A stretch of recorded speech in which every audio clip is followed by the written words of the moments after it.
ಏನಾಯ್ತು, ನಮಗೆ ಸರ್ಕಾರಿ ಕಾಲೇಜುಗಳು ಒಂದು 400 ಸೀಟ್ ಜಾಸ್ತಿ ಬಂದಿದ್ರಿಂದ ತಮ್ಗೆ ಮತ್ತೊಮ್ಮೆ ರಿಅರೇಂಜ್ ಮಾಡ್ಲಿಕ್ಕೆ ಅವಕಾಶ ಕೊಟ್ವಿ. ಜೊತೆಗೆ ಉಳಿದಂತ ಎಲ್ಲಾ ಕೋರ್ಸ್ಗಳನ್ನ ಸೀಟ್ ಹಾಕಿ ನಾವು 3ನೇ ಸುತ್ತಿನ ಕಂಬೈನ್ಡ್ ಸೀಟ್ ಅಲಾಟ್ಮೆಂಟ್ ಮಾಡಿದ್ವಿ. ಮತ್ತೆ ನಾವು ಈ ನಮ್ಮ ಮೆಡಿಕಲ್ ಅಂಡ್ ಡೆಂಟಲ್ ಅನ್ನ ನಾವು ಸೈಡಿಗೆ ತೆಗೆದಿಟ್ವಿ. ನಂತರ ಮತ್ತೆ 10-11ನೇ ತಾರೀಕು ಇನ್ನೊಂದಷ್ಟು ಪ್ರೈವೇಟ್ ಕಾಲೇಜುಗಳಲ್ಲಿ ಸಹ ಸೀಟ್ ಮ್ಯಾಟ್ರಿಕ್ಸ್ ಇನ್ಕ್ರೀಸ್ ಆಯ್ತು. ಮತ್ತೆ ನಿಮಗೆ ರಿಅರೇಂಜ್ ಮಾಡೋದಕ್ಕೆ ನಾವು ಅವಕಾಶವನ್ನ ಕೊಟ್ಟು ಅಂತಿಮವಾಗಿ 2ನೇ ಸುತ್ತಿನ UG ನೀಟ್ ಫಲಿತಾಂಶವನ್ನ ನಾವು ತಾತ್ಕಾಲಿಕವಾಗಿ ಪ್ರಕಟ ಮಾಡಿ ತಮ್ಗೆ ಯಾವ್ದಾದ್ರು ಆಕ್ಷೇಪಣೆಗಳಿತ್ತು ಅಂತಂದ್ರೆ ಸಲ್ಲಿಸಿ ಅಂತ ನಾವು ಹೇಳಿದ್ವಿ.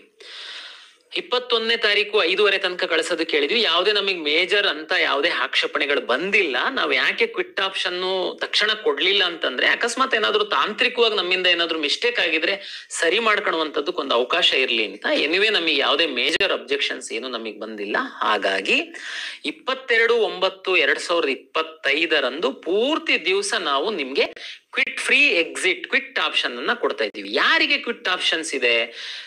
ಈ ಉದಾಹರಣೆಗೆ ಸುಮ್ನೆ ಅವರೇ ಹಾಕ್ಬಿಟ್ಟು ಎಲ್ಲೂ ಏನು ಸೀಟ್ ಸಿಕ್ಕಿಲ್ಲ ಅಂತಂದ್ರು ನಾವು ಹೋಗ್ಬಿಡ್ಬೋದಾ ಫ್ರೀ ಆಗಿ ಹೊರಗಡೆ ಅನ್ನೋ? ನಾನೀಗಾಗ್ಲೇನೆ ತಮ್ಗೆ ಈ ಹಿಂದಿನ ಅನೇಕ ವಿಡಿಯೋಗಳಲ್ಲಿ ನಮ್ಮ ನೋಟಿಫಿಕೇಶನ್ಗಳಲ್ಲಿ ನಾವು ಸ್ಪಷ್ಟೀಕರಣವನ್ನ ತಮ್ಗೆ ನೀಡಿದೀವಿ. ತಮ್ಗೆಲ್ಲ ಗೊತ್ತಿರುವಂತೆ MCC ಅವರು ಈಗ 2ನೇ ಸುತ್ತಿನ ನೀಟ್ ಫಲಿತಾಂಶವನ್ನ ಪ್ರಕಟ ಮಾಡಿದ್ದಾರೆ. 2ನೇ ಸುತ್ತಿಂದು ಅವರು ತಾತ್ಕಾಲಿಕ ಬಿಟ್ರು, ಮತ್ತೆ ಫೈನಲ್ ಸಹ ಕೊಟ್ಟು ಈಗಾಗಲೇ ಅಡ್ಮಿಷನ್ ನಡೀತಾ ಇದೆ, ತಮ್ಗೆಲ್ಲ ಗೊತ್ತಿದೆ. MCCಯ 2ನೇ ಸುತ್ತಿನ ಫಲಿತಾಂಶದಲ್ಲಿ ಇರುವಂತಹ ವಿದ್ಯಾರ್ಥಿಗಳು ಕರ್ನಾಟಕ ಪರೀಕ್ಷಾ ಪ್ರಾಧಿಕಾರದ 2ನೇ ಸುತ್ತಿನ ಫಲಿತಾಂಶದಲ್ಲಿರುವಂತಹ ವಿದ್ಯಾರ್ಥಿಗಳನ್ನ ನಾವು ಹೋಲಿಕೆ ಮಾಡಿ ನೋಡಿದ್ರೆ 774 ವಿದ್ಯಾರ್ಥಿಗಳು ನಮ್ಮಲ್ಲೂ ಸೀಟ್ ತಗೊಂಡಿದ್ದಾರೆ, MCC ಯಲ್ಲೂ ಸೀಟ್ ತಗೊಂಡಿದ್ದಾರೆ. 774 ವಿದ್ಯಾರ್ಥಿಗಳು, ಅದು ಸಣ್ಣ ನಂಬರ್. ಫಸ್ಟ್ ರೌಂಡ್ ಅಲ್ಲಿ ಅಡ್ಮಿಷನ್ ಸಹ ಆಗಿರೋರು ಇದ್ದಾರೆ. ಬಟ್ ಬಹುತೇಕ 774 ವಿದ್ಯಾರ್ಥಿಗಳು 2 ಕಡೆ ಇದ್ದಾರೆ. ತಾವು ಕೆಲವರಿಗೆ ಕ್ಲಾರಿಟಿ ಇತ್ತು MCC ಸಿಕ್ತಿದ್ದಂಗೆನೆ, ಬಟ್ ಸ್ಟಿಲ್ ಕೆಲವು ಪೇರೆಂಟ್ಸ್ ಇಲ್ಲ KE ಅವ್ರು ಪಬ್ಲಿಷ್ ಮಾಡ್ಲಿ, ನಂತರ ನಾವು ಡಿಸೈಡ್ ಮಾಡ್ತೀವಿ ಅಲ್ಲಿ ಹೋಗ್ಬೇಕಾ ಇಲ್ಲಿ ಹೋಗ್ಬೇಕಾ ಅನ್ನುವಂತ ತಮ್ಮ ತೀರ್ಮಾನ ಆಗಿತ್ತು. ಅವರಿಗೋಸ್ಕರ ಈಗ ನಾವು ಫ್ರೀ ಎಕ್ಸಿಟ್ ಆಪ್ಷನ್ ಅನ್ನ ಎನೇಬಲ್ ಮಾಡಿದೀವಿ. ಯಾರು 774 ವಿದ್ಯಾರ್ಥಿಗಳು MCC ನಲ್ಲಿ ಮತ್ತೆ ನಮ್ಮಲ್ಲಿ ಸಿಕ್ಕಿರುವಂತವ್ರು ಇದ್ದೀರಾ, ಒಂದ್ ವೇಳೆ ಸೇಮ್ ಕಾಲೇಜು ಸಿಕ್ಕಿತ್ತು ಅಂತಂದ್ರೆ ದಯಮಾಡಿ ತಾವು MCC ನಲ್ಲಿ ಹೋಗಿ ಅಂತ ನಾನು ತಮ್ಗೆ ರಿಕ್ವೆಸ್ಟ್ ಮಾಡ್ತೀನಿ. ಸೇಮ್ ಕಾಲೇಜ್ ಸೇಮ್ ಫೀಸ್ ಎಲ್ಲ ಇತ್ತು ಅಂತಂದ್ರೆ. ಇಲ್ಲ ಅಂತಂದ್ರೆ ತಾವು ಡಿಸೈಡ್ ಮಾಡಿ, ತಾವು ಪೇರೆಂಟ್ಸ್ ಜೊತೆ ಕುತ್ಕೊಂಡು ತಮ್ಗೆ ಯಾವ್ದು ಅನುಕೂಲ, ನನ್ಗೇನು ತಾವು ಈಗಾಗಲೇ ಡಿಸೈಡ್ ಮಾಡ್ಬಿಟ್ಟಿದ್ದೀರಾ ಎಲ್ಲಿ ಹೋಗ್ಬೇಕು ಅಂತ ಅನ್ನುವಂಥದ್ದನ್ನ ತಾವು ಖಂಡಿತ ಒಂದು ಸೂಕ್ತ ನಿರ್ಧಾರವನ್ನ ತೆಗೆದುಕೊಂಡು ಒಂದ್ ವೇಳೆ MCC ನಲ್ಲಿ ಅಡ್ಮಿಷನ್ ಆಗೋದಿತ್ತು ಅಂತಂದ್ರೆ ತಾವು ಫ್ರೀ ಆಗಿ ಎಕ್ಸಿಟ್ ಆಗುವಂತದ್ದಕ್ಕೆ ನಾವು ಆಪ್ಷನ್ ಎನೇಬಲ್ ಮಾಡಿದೀವಿ. ಎಲ್ಲರಿಗೆ ಎನೇಬಲ್ ಮಾಡಿಲ್ಲ. ಈ 774 ಜನ ತಾವು ಲಾಗಿನ್ ಆಗಿ ರಿಜಿಸ್ಟ್ರೇಷನ್ ನಂಬರ್ ಹಾಕಿದ್ರೆ ಅಷ್ಟೇನೆ ತಾವೇ ಫ್ರೀ ಆಗಿ ಎಕ್ಸಿಟ್ ಆಗ್ಲಿಕ್ಕೆ ಅವಕಾಶ ಇರುತ್ತೆ. ಇಲ್ಲಿ ಕೆಲವರಿಗೆ ಸ್ವಲ್ಪ ಸಣ್ಣ ಗೊಂದಲ ಇದೆ, ಅದು ಕ್ಲಾರಿಫೈ ಮಾಡ್ತೀನಿ. ಏನು ಅಂತಂದ್ರೆ ಫಸ್ಟ್ ರೌಂಡ್ ಅಲ್ಲಿ ಚಾಯ್ಸ್ 2 ಹಾಕಿ 12 ಲಕ್ಷ ರೂಪಾಯಿ ನೀವು ನಮಗೆ ಡೆಪಾಸಿಟ್ ಅನ್ನು ಕಟ್ಟಿ ಪಾರ್ಟಿಸಿಪೇಟ್ ಮಾಡಿದ್ರಿ. ಈಗ ನಿಮಗೆ MCC ನಲ್ಲಿ ಸಹ ಸಿಕ್ಕಿದೆ. 12 ಲಕ್ಷ ತುಂಬಾ ದೊಡ್ಡ ಅಮೌಂಟ್ ಇದೆ. ಈಗ ನಿಮಗೆ ಅಯ್ಯೋ ನಾವೀಗ ಏನಾದ್ರು ಇಲ್ಲಿಂದ ಎಕ್ಸಿಟ್ ಆಗ್ಬಿಟ್ಟು MCC ಅಡ್ಮಿಷನ್ 25ನೇ ತಾರೀಕಿನ ಲಾಸ್ಟ್ ಡೇಟ್ ಇದೆ, ಅಲ್ಲಿಗೆ ಹೋಗೋದಾದ್ರೆ ಎಗೇನ್ ಅಲ್ಲಿ ನಾವು ಡೀಮ್ಡ್ ಗಿಮ್ಡ್ ಸಿಕ್ಕಿತ್ತು ಅಂತಂದ್ರೆ ಮತ್ತೆ ಒಂದು 20 ಲಕ್ಷ 25 ಲಕ್ಷದಷ್ಟು ಕಟ್ಟಬೇಕು. ಅದು ಅಷ್ಟೊಂದು ಎಲ್ಲಿ ದುಡ್ಡು ತರಕ್ ಹೋಗೋದು, KE ಅವ್ರು ಯಾವಾಗ ಕೊಡ್ತಾರ ಅನ್ನುವಂಥದ್ದು ಗೊಂದಲ ಇದೆ. ನಾನ್ ನಿಮಗೆ ಆಶ್ವಾಸನೆ ಕೊಡ್ತೀನಿ, ತಾವು ಏನು 22ನೇ ತಾರೀಕು ನಾವು 4 ಗಂಟೆ ತನಕ ಎಕ್ಸಿಟ್ ಆಪ್ಷನ್ ಅನ್ನ ಕೊಟ್ಟಿದೀವಿ. ಯಾರಾದ್ರೂ ಮೊದಲ ಸುತ್ತಿನಲ್ಲಿ ಹಣ ಕಟ್ಟಿ ನಮ್ಮಲ್ಲಿ ಭಾಗವಹಿಸಿರುವಂತವ್ರು ಇತ್ತು ಅಂತಂದ್ರೆ ನಾನು ನಿಮಗೆ 23ನೇ ತಾರೀಕು ಸಂಜೆ ಒಳಗಡೆನೆ ತಮ್ಮ ಅಕೌಂಟಿಗೆ, ಇಲ್ಲ ಮ್ಯಾಕ್ಸಿಮಮ್ ಅಂತಂದ್ರೆ 24ನೇ ತಾರೀಕು ಬೆಳಿಗ್ಗೆ ಫಸ್ಟ್ ಅವರ್ ಅಲ್ಲಿ ತಮ್ಮ ಅಕೌಂಟಿಗೆ ನೀವು ನಮಗೆ ಕಾಶ್ ಅಂಡ್ ಡೆಪಾಸಿಟ್ ಏನ್ ಕಟ್ಟಿದ್ರೆ ಅದು ವಾಪಸ್ ಬರುವಂತದ್ದಕ್ಕೆ, ದೊಡ್ಡ ಅಮೌಂಟ್ ಏನಿದೆ ಅವರಿಗೆ ವಾಪಸ್ ಬರುವಂತಹ ವ್ಯವಸ್ಥೆಯನ್ನ ನಾನು ಮಾಡ್ತೀನಿ. ಹಾಗಾಗಿ ಆ ಹಣಕ್ಕೋಸ್ಕರ ಏನಾದ್ರು ತಾವು ಇಲ್ಲಿ ಉಳಿಯೋದಿದ್ರೆ ಬೇಡ, ನಾನು ಹಣ ಕೊಡ್ತೀನಿ. ತಾವೇನಾದ್ರು ಅಲ್ಲಿ ಸಿಕ್ಕಿರೋ ಚೆನ್ನಾಗಿದ್ದು ಹೋಗ್ಬೇಕು ಅಂತಿದ್ರೆ ತಾವು ದಯಮಾಡಿ ನಮ್ಮಿಂದ ಫ್ರೀ ಎಕ್ಸಿಟ್ ಆಗಿ ಅಂತ ನಾನು ವಿನಂತಿಯನ್ನ ಮಾಡಿಕೊಳ್ತೀನಿ. ಇನ್ನೊಂದು ಕೆಟಗರಿ ಅವರಿದ್ದಾರೆ, ಯಾರು ಅಂತಂದ್ರೆ ಮೊದಲ ಸುತ್ತಿನಲ್ಲಿ ನಮ್ಮಲ್ಲಿ ಚಾಯ್ಸ್ 1 ಹಾಕಿ ಅಡ್ಮಿಷನ್ ಆಗಿದ್ದೀರಾ, ಬಟ್ ನಿಮಗೆ ಆನ್ಲೈನ್ ಅಲ್ಲಿ ಫ್ರೀ ಎಕ್ಸಿಟ್ ಆಗೋದಕ್ಕೆ ಆಗಲ್ಲ. ತಮ್ಗೂ ಗೊತ್ತಿದೆ, ನಾವು ಕಾಲೇಜಲ್ಲೆಲ್ಲ ಡಾಕ್ಯುಮೆಂಟ್ ಅನ್ನು ಕೊಟ್ಟಿದ್ದೀರಾ, ಆಯ್ತಾ? ನೀವು KE ಬರ್ಬೇಕಾಗುತ್ತೆ. ಒಂದ್ ವೇಳೆ ನಿಮಗೂ MCC ನಲ್ಲಿ ಸಿಕ್ಕಿದ್ದು ಅಲ್ಲಾದ್ರೂ ಎಕ್ಸಿಟ್ ಆಗ್ತೀರಾ ಅಂದ್ರೆ ನಮ್ಗೇನ್ ಸಂಬಂಧ ಇಲ್ಲ. ಒಂದ್ ವೇಳೆ ಇಲ್ಲ ನಮಗೆ ಅದು ಸಿಕ್ಕಿರೋ ಸೆಕೆಂಡ್ ರೌಂಡ್ ಅಲ್ಲಿ ಚೆನ್ನಾಗಿದೆ, KE ನಲ್ಲಿ ಫಸ್ಟ್ ರೌಂಡ್ ಅಲ್ಲಿ ಏನ್ ಸಿಕ್ಕಿದೆ ಅದನ್ನ ನಾವು ಸರೆಂಡರ್ ಮಾಡೋ ತಾವು ಹೋಗ್ಬೋದು. ತಾವು ಮಾತ್ರ KE ಬಂದು ತಾವು ಕ್ಯಾನ್ಸಲೇಷನ್ ಆರ್ಡರ್ ಅನ್ನ ತೆಗೆದುಕೊಂಡು ತಾವು ಹೋಗ್ಬೇಕಾಗುತ್ತೆ. ಯಾಕೆಂದ್ರೆ ನೀವು ಒಂದು ನೀವು 10,000 ಇದು ಹಣ ಕಟ್ಟಬೇಕಾಗುತ್ತೆ. ಫಸ್ಟ್ ರೌಂಡ್ ಅಲ್ಲಿ ಅಡ್ಮಿಷನ್ ಆಗಿರೋರಿಗೆ ಹೇಳ್ತಾ ಇದೀನಿ ನಾನು. ಆಮೇಲೆ ನಿಮಗೆ ಕಾಲೇಜಲ್ಲಿ ಡಾಕ್ಯುಮೆಂಟ್ ನಿಮಗೆ ಕೊಡ್ಬೇಕು ಅಂತಂದ್ರೆ ನಿಮಗೆ ಕ್ಯಾನ್ಸಲೇಷನ್ ಆರ್ಡರ್ ಬೇಕಾಗುತ್ತೆ. ಅದು ಕ್ಯಾನ್ಸಲೇಷನ್ ಆರ್ಡರ್ ಆನ್ಲೈನ್ ಅಲ್ಲಿ ಇಲ್ಲ, ಕ್ವಿಟ್ ಆಪ್ಷನ್ ಇದ್ದವರಿಗೆ. ಹಾಗಾಗಿ ಅಡ್ಮಿಷನ್ ಆಗಿರೋ ಮಕ್ಕಳು ದಯಮಾಡಿ ಯಾರಾದ್ರೂ ಹೋಗೋರಿದ್ರೆ, ನಂಬರ್ ತುಂಬಾ ಕಡಿಮೆ ಇದೆ, ಸ್ಟಿಲ್ ಯಾರಾದ್ರೂ ಹೋಗೋರಿದ್ರೆ ತಾವು KEAಗೆ ಬನ್ನಿ, ತಮ್ಗೆ ತಕ್ಷಣ ಕ್ಯಾನ್ಸಲೇಷನ್ ಮಾಡಿ ಕ್ಯಾನ್ಸಲೇಷನ್ ಆರ್ಡರ್ ಕೊಡ್ತೀವಿ. ತಗೊಂಡು ಕಾಲೇಜಿಗೆ ಕೊಟ್ಟು ತಾವು ಡಾಕ್ಯುಮೆಂಟ್ ಅನ್ನು ತಗೊಂಡು ತಾವು ಹೋಗಬಹುದು. ಓಕೆ, ಇವತ್ತು 22/9/2025 ಸಂಜೆ ತನಕ ನಾವೇನು ಕ್ವಿಟ್ ಆಪ್ಷನ್ ಕೊಟ್ಟಿದೀವಿ, ಕಾಲೇಜಲ್ಲಿ ಇದ್ದವರಿಗೆ ಬೇಕಾದ್ರೆ ಬಂದು ಕ್ಯಾನ್ಸಲೇಷನ್ ಮಾಡ್ಕೊಳ್ಳೋದಕ್ಕೆ ಅಂತೇಳಿ ನಾವೇನು ಹೇಳಿದೀವಿ, ಮೆಡಿಕಲ್ ಡೆಂಟಲ್ ಇವ್ರುಗಳು ಸಿಕ್ಕಿರೋರಿಗೆ ಮಾತ್ರ ನಾನು ಹೇಳ್ತಿರೋದು MCC ನಲ್ಲಿ. ಈ ಸೀಟ್ಗಳನ್ನ ನಾವು ಇದೇ ಸುತ್ತಿನಲ್ಲಿ ತೆಗೆದುಕೊಂಡು ನಾವು ಇನ್ನೊಂದ್ಸರಿ ರೀರನ್ ಮಾಡಿ ನಿಮಗೆ ರಿಸಲ್ಟ್ ಅನ್ನ ಕೊಡ್ತೀವಿ. ಅದು ನಮ್ಮ ಉದ್ದೇಶ. ಈಗ ನಮಗೆ ಸಾಕಷ್ಟು ಸಮಯ ಇದೆ, ಹಾಗಾಗಿ ತೊಂದರೆ ಇಲ್ಲ. ಈಗ ನಾವು MCC ಹೋಗೋರ್ನ ಕಳಿಸ್ಕೊಟ್ಬಿಡ್ತು ಅಂತಂದ್ರೆ ನಮಗೆ ಅಡ್ಮಿಷನ್ಗೆ 30ನೇ ತಾರೀಕಿನ ತನಕ ಸಮಯ ಇರುತ್ತೆ.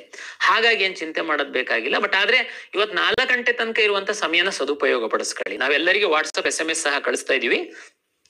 ಕೊನೆಗೆ ನೀವಿಲ್ಲ 4 ಗಂಟೆ ಸಾಕಾಗ್ಲಿಲ್ಲ, ನಾನು ಇನ್ನು ವಿಚಾರ ಮಾಡೋದಕ್ಕೆ ಏನು ಇಲ್ಲ. ಆಗ್ಲೇ 4 ದಿನ MCC ಅವ್ರದ್ದು ರಿಸಲ್ಟ್ ಬಂದಾಗಿದೆ. ನಮ್ದು ಪ್ರಾವಿಷನಲ್ ಲಿಸ್ಟ್ ಬಂದಿರುವಂತದ್ದು ಈಗಾಗಲೇ 2 ದಿನ ಆಗಿದೆ. 5 ನಿಮಿಷದ ಕೆಲಸ ಇದೆ. ದಯಮಾಡಿ ಹೋಗೋರಿತ್ತು ಅಂತಂದ್ರೆ ಕ್ವಿಟ್ ಮಾಡಿ ತಾವಿಲ್ಲಿಂದ ಹೋಗಬಹುದು. ಇದು ನಮ್ಮ ವಿನಂತಿ. ಓಕೆ, ನಾಳೆ ನಾವು ಫೈನಲ್ ರಿಸಲ್ಟ್ ಅನ್ನ ಪಬ್ಲಿಷ್ ಮಾಡ್ತೀವಿ, ರೀರನ್ ಮಾಡಿ. ಆಮೇಲೆ ಏನ್ ಮಾಡ್ಬೇಕಪ್ಪ ವಿದ್ಯಾರ್ಥಿಗಳು ಅನ್ನುವಂಥದ್ದು ತಮ್ಗೆಲ್ಲ ಗೊತ್ತಿರುವಂಗೆ ಈಗಾಗಲೇ ಮೊದಲ ಸುತ್ತಿನಲ್ಲಿ ಅಡ್ಮಿಷನ್ ಆಗಿರೋರಿಗೆ ನಮಗೇನ್ ಸಂಬಂಧ ಇಲ್ಲ. ಯಾರು ಚಾಯ್ಸ್ 2 ಹಾಕಿ ಸಿಸ್ಟಮ್ ಅಲ್ಲಿ ಇದ್ರಿ ತಮ್ಗೆಲ್ಲರಿಗೂ ಗೊತ್ತಿದೆ ಇದು ಕಂಪಲ್ಸರಿ ಇದೆ ಅಡ್ಮಿಷನ್ ಅಂತೇಳಿ. ತಾವೆಲ್ಲ ಕಾಲೇಜಿಗೆ ಹೋಗ್ಲೇಬೇಕಾಗುತ್ತೆ. ಯಾವುದೇ ಚಾಯ್ಸ್ 1 2 3 4 ಆ ತರ ಯಾವ್ದೂ ಇರಲ್ಲ. ತಾವು ಲಾಗಿನ್ ಆಗ್ಬೇಕಾಗುತ್ತೆ.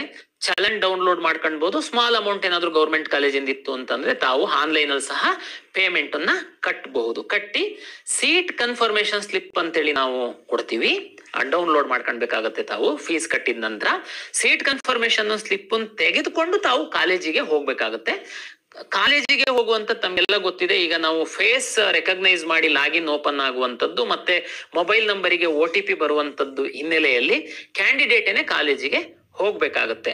ಕಾಲೇಜಿಗೆ ಹೋಗುವಂತದ್ದಕ್ಕೆ ಈಗಾಗಲೇ ನಮ್ಮ ಬ್ರೋಷರ್ ಅಲ್ಲಿ ಎಲ್ಲ ನಾವು ಹೇಳಿದೀವಿ ಏನೇನ್ ದಾಖಲೆಗಳನ್ನ ತೆಗೆದುಕೊಂಡು ಹೋಗ್ಬೇಕು ಅಂತ. ಅದ್ರಲ್ಲಿ ನಾನೊಂದು ವಿಶೇಷವಾಗಿ ಹೇಳುವಂತದ್ದು ಅಂತಂದ್ರೆ, ತಾವು ಏನು ಅಪ್ಲಿಕೇಶನ್ ಅಲ್ಲಿ ಕ್ಲೈಮ್ ಮಾಡಿದೀರಾ ಆ ಎಲ್ಲ ದಾಖಲೆಗಳನ್ನ ತೆಗೆದುಕೊಂಡು ಹೋಗ್ಬೇಕು. ವಿಶೇಷವಾಗಿ ಕ್ಲೈಮ್ ಮಾಡಿರೋದು ಅಂದ್ರೆ ತಮ್ಗೆಲ್ಲ ಗೊತ್ತಿದೆ, ರಿಸರ್ವೇಶನ್ ಸಂಬಂಧಪಟ್ಟಂತೆ ಏನೆಲ್ಲ ದಾಖಲೆಗಳನ್ನ ತಾವು ಕ್ಲೈಮ್ ಮಾಡಿದೀರಾ ಆ ಮೂಲ ದಾಖಲೆಗಳನ್ನ ತಾವು ಕಾಲೇಜಿಗೆ ತೆಗೆದುಕೊಂಡು ಹೋಗ್ಬೇಕಾಗುತ್ತೆ. ನಾವ್ ಈ ಸರಿ ಕಾಲೇಜಲ್ಲಿ ಚೆಕ್ ಮಾಡಿ ಆನ್ಲೈನ್ ಅಲ್ಲಿ ಎಸ್ ಅಂತ ಅಂದ ಮೇಲೆ ಮಾತ್ರ ನಿಮ್ದಲ್ಲಿ ಅಡ್ಮಿಷನ್ ಆರ್ಡರ್ ಡೌನ್ಲೋಡ್ ಆಗುವಂತದ್ದು. ಹಾಗಾಗಿ ದಯಮಾಡಿ ಎಲ್ಲ ಮೂಲ ದಾಖಲೆಗಳನ್ನ ಕಾಲೇಜಿಗೆ ತೆಗೆದುಕೊಂಡು ಹೋಗ್ಬೇಕು. ಇನ್ನೊಂದು, ಸಾಕಷ್ಟು ಪ್ರೈವೇಟು ಕಾಲೇಜ್ಗಳಲ್ಲಿ ಗೌರ್ಮೆಂಟ್ ಸೀಟ್ ಅನ್ನ ತೆಗೆದುಕೊಳ್ಳುವಂತಹ ವಿದ್ಯಾರ್ಥಿಗಳಿಗೆ ನಾವು ಈ ಬಾರಿ ಒಂದು ಅನುಕೂಲವನ್ನ ಮಾಡಿಕೊಟ್ಟಿದ್ವಿ. ಈಗಾಗಲೇ ನಾನು ಈ ಹಿಂದೆ ಹೇಳಿದ್ದೆ, ತಾವು ಈ ಹಿಂದಿನ ವರ್ಷಗಳಲ್ಲಿ ಹೇಗಿರುತ್ತಿತ್ತು ಅಂತಂದ್ರೆ, ಖಾಸಗಿ ಕಾಲೇಜುಗಳಲ್ಲಿ ಸರ್ಕಾರಿ ಸೀಟ್ಗಳನ್ನ, ಸರ್ಕಾರಿ ಕೋಟದ ಏನು G ಮತ್ತೆ P ಸೀಟ್ ಅನ್ನ ಪಡೆಯುವಂತಹ ವಿದ್ಯಾರ್ಥಿಗಳು ನೀವು KEAಗೆ ಬಂದು ಎಲ್ಲ ಮೂಲ ದಾಖಲೆಗಳನ್ನ ಇಲ್ಲಿ ಸಬ್ಮಿಟ್ ಮಾಡಿ ನೀವು ಅಡ್ಮಿಷನ್ ಆರ್ಡರ್ ತೆಗೆದುಕೊಂಡು ಕಾಲೇಜಿಗೆ ಹೋಗ್ಬೇಕಾಗಿತ್ತು.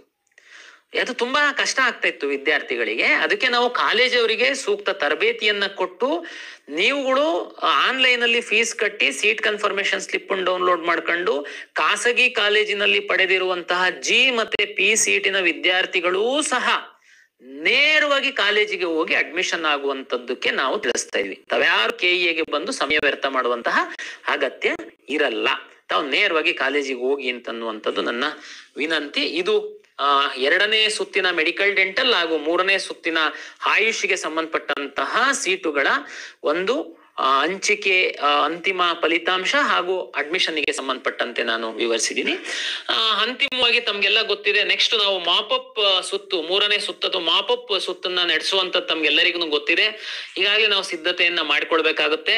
ತಮ್ಗೆಲ್ಲ ಗೊತ್ತಿರುವಂತೆ ಮೆಡಿಕಲ್ ಅಲ್ಲಿ 138 ಮ್ಯಾನೇಜ್ಮೆಂಟ್ ಸೀಟ್ಗಳು ಉಳಿದಿದೆ. 138 ಮ್ಯಾನೇಜ್ಮೆಂಟ್ ಸೀಟ್ಗಳು ಉಳಿದಿದೆ. ಅಲಾಟೆ ಆಗಿಲ್ಲ ಅಂದ್ರೆ ಯಾವ ಮಕ್ಕಳನ್ನು ಆಪ್ಟ್ ಮಾಡಿಲ್ಲ. ಹಾಗೂ 46 ಡೆಂಟಲ್ ಸೀಟ್ಗಳು ಉಳಿದಿದೆ.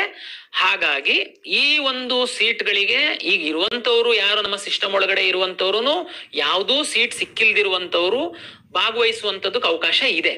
ಜೊತೆಗೆ ಸುಮಾರು ವಿದ್ಯಾರ್ಥಿಗಳು ಹೊಸದಾಗಿ ರಿಜಿಸ್ಟ್ರೇಷನ್ಗೆ ಕೇಳ್ತಾ ಇದ್ದೀರಾ. ವಿಶೇಷವಾಗಿ ಆಯುಷ್ಗೆ ಸಂಬಂಧಪಟ್ಟಂತೆ ಮ್ಯಾನೇಜ್ಮೆಂಟ್ ಮತ್ತೆ NRIಗೆ ಸಂಬಂಧಪಟ್ಟಂತೆ ಬೇರೆ ಬೇರೆ ರಾಜ್ಯದ ವಿದ್ಯಾರ್ಥಿಗಳು ಬರೋದ್ರಿಂದ ಅವಾಗ ನಮಗೆ ಗೊತ್ತಿರ್ಲಿಲ್ಲ ಫ್ರೆಶ್ ರಿಜಿಸ್ಟ್ರೇಷನ್ಗೆ ಕೊಡಿ ಅಂತೇಳಿ ನಾವು 25/9/2025 ಒಂದು ವಾರಗಳ ಕಾಲ ತಮ್ಗೆ ಹೊಸ ರಿಜಿಸ್ಟ್ರೇಷನ್ಗೆ ಅವಕಾಶವನ್ನ ಕೊಡ್ತಾ ಇದೀವಿ. ಆ ವಿದ್ಯಾರ್ಥಿಗಳಿಗೆ ಯಾರಾದ್ರೂ ಮಿಸ್ ಆಗಿತ್ತು ಅಂತಂದ್ರೆ ತಾವು ರಿಜಿಸ್ಟ್ರೇಷನ್ ಮಾಡ್ಕೊಂಡು ನಮ್ಮ ಮಾಪಪ್ ಸುತ್ತಿನಲ್ಲಿ ಭಾಗವಹಿಸಬಹುದು. ತಮ್ಗೆಲ್ಲ ಗೊತ್ತಿದೆ ಮಾಪಪ್ ಸುತ್ತು ಫ್ರೆಶ್ ಇರುತ್ತೆ. ಈಗ ಯಾವ್ದು ಆಪ್ಷನ್ಗಳನ್ನ ಎಂಟ್ರಿ ಮಾಡಿದೀರಾ ಮತ್ತೊಂದು ಮಗದೊಂದು ಯಾವ್ದನ್ನು ಕನ್ಸಿಡರ್ ಮಾಡಲ್ಲ ನಾವು. ಫ್ರೆಶ್ ಆಗಿ ರಿಜಿಸ್ಟ್ರೇಷನ್ ಇರುತ್ತೆ. ಆಲ್ರೆಡಿ ರಿಜಿಸ್ಟ್ರೇಷನ್ ಮಾಡ್ಕೊಂಡಿದ್ದಂತವ್ರು ಜಸ್ಟ್ ಲಾಗಿನ್ ಆಗಿ ಏನ್ ಅವೈಲಬಲ್ ಸೀಟ್ಸ್ ಇರುತ್ತೆ ಮಾಪಪ್ ರೌಂಡ್ ಅಲ್ಲಿ ಅದಕ್ಕೆ ನೀವು ಪಾರ್ಟಿಸಿಪೇಟ್ ಮಾಡುವಂತದ್ದು, ಭಾಗವಹಿಸುವಂತದ್ದು ಇದು ವ್ಯವಸ್ಥೆ ತಮ್ಗೆಲ್ಲ ಗೊತ್ತಿದೆ. ಎನಿವೆ ಮಾಪಪ್ ಸುತ್ತಿಗೆ ಸಂಬಂಧಪಟ್ಟಂತಹ ವಿವರವಾದಂತಹ ನೋಟಿಫಿಕೇಶನ್ ನಾವು ನಂತರದ ದಿನದಲ್ಲಿ ಕೊಡ್ತೀವಿ. ಬಟ್ ರಿಜಿಸ್ಟ್ರೇಷನ್ ಪೋರ್ಟಲ್ ಮಾತ್ರ 25/9/2025 ನಾವು ಓಪನ್ ಮಾಡ್ತಾ ಇದೀವಿ.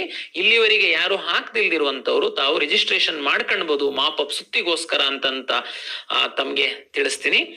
ಇದು ಇಷ್ಟು ಸಂಕ್ಷಿಪ್ತವಾಗಿ ನಾನು ಎರಡನೇ ಸುತ್ತಿನ ಮೆಡಿಕಲ್, ಡೆಂಟಲ್ ಮತ್ತೆ ಆಯುಷ್ಗೆ ಸಂಬಂಧಪಟ್ಟಂತಹ ಮಾಹಿತಿಯನ್ನ ತಮ್ಗೆ ತಿಳಿಸಿದ್ದೀನಿ.